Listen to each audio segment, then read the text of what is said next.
Hello అండి, అందరికీ నమస్కారం. ఏ ఇద్దరు కలిస్తే మన దాయాది దేశం పాకిస్తాన్కు చెమటలు పడతాయో ఆ ఇద్దరే కలిశారు. భారత ప్రధాని నరేంద్ర మోడీ ఇజ్రాయెల్ పర్యటనకు వెళ్ళటం, వాళ్ళు రెడ్ కార్పెట్ వేసి మరీ స్వాగతం పలకటం, నిన్న ఇజ్రాయెల్ పార్లమెంట్లో మోడీ గారి ప్రసంగం, ఆ ప్రసంగం ఇజ్రాయెల్ వారిని చాలా సంతోషపరిచింది. ఇజ్రాయెల్ అత్యున్నత పురస్కారాన్ని మోడీ గారికి ఇచ్చి సన్మానించారు. సో భారత్ ఇజ్రాయెల్ బంధం మరింతగా మెరుగుపడిపోతుంది అన్న వార్త ఇలా పాకిస్తాన్కి భయానకంగా కనపడుతుంది. నిన్న మోడీ గారి స్పీచ్లో కూడా ఒక మాట మీరు కీలకంగా గమనించండి. ఇజ్రాయెల్కి భారత్కి శత్రువు ఒక్కళ్ళే, ఆ శత్రువు పేరు ఉగ్రవాదం. ఆ ఉగ్రవాదానికి ట్రైనింగు పాకిస్తాన్లో జరుగుతుంది. ఆ ఉగ్రవాదం పుట్టుక మూలాలు పాకిస్తాన్లో ఉన్నాయి. మనం ఆపరేషన్ సింధూర్లో చూపించాంగా. కాబట్టి ఇజ్రాయెల్ అనేది సాంకేతిక పరిజ్ఞానంలో ఒక అద్భుతమైన కంట్రీ, టెక్నాలజీలో నెంబర్ 1 వాళ్ళు. అమెరికా కంటే కూడా టెక్నాలజీలో సూపర్ వాళ్ళు. కాబట్టి వాళ్ళు మనతో ఇంటరాక్ట్ కావటం, మన పట్ల చూపించే గౌరవ భావాజాలం ఇది పాకిస్తాన్లో దడబుట్టిస్తుంది.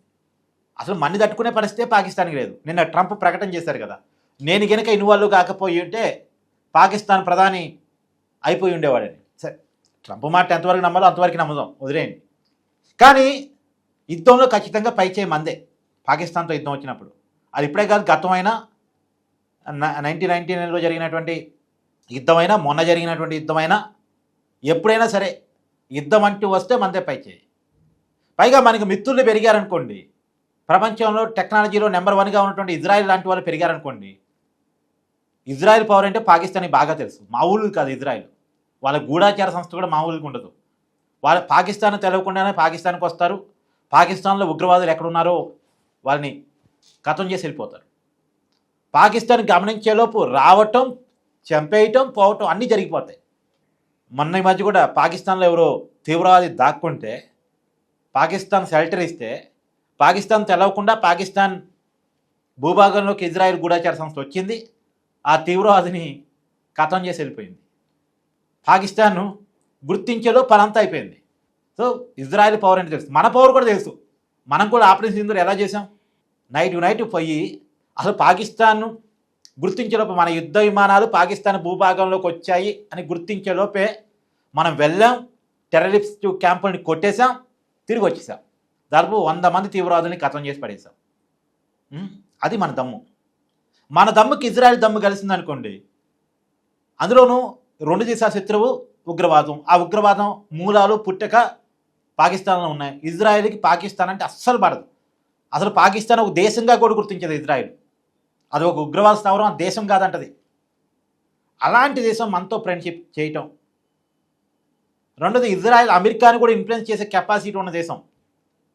కొంత అమెరికా పాకిస్తాన్కి కొద్ది ఫేవర్గా ఉంటుందని అనుకుంటూ ఉంటాం కదా, కానీ అమెరికాని కూడా ఇన్ఫ్లుయెన్స్ చేసి పాకిస్తాన్ నుంచి లాగేయగల దేశం అది.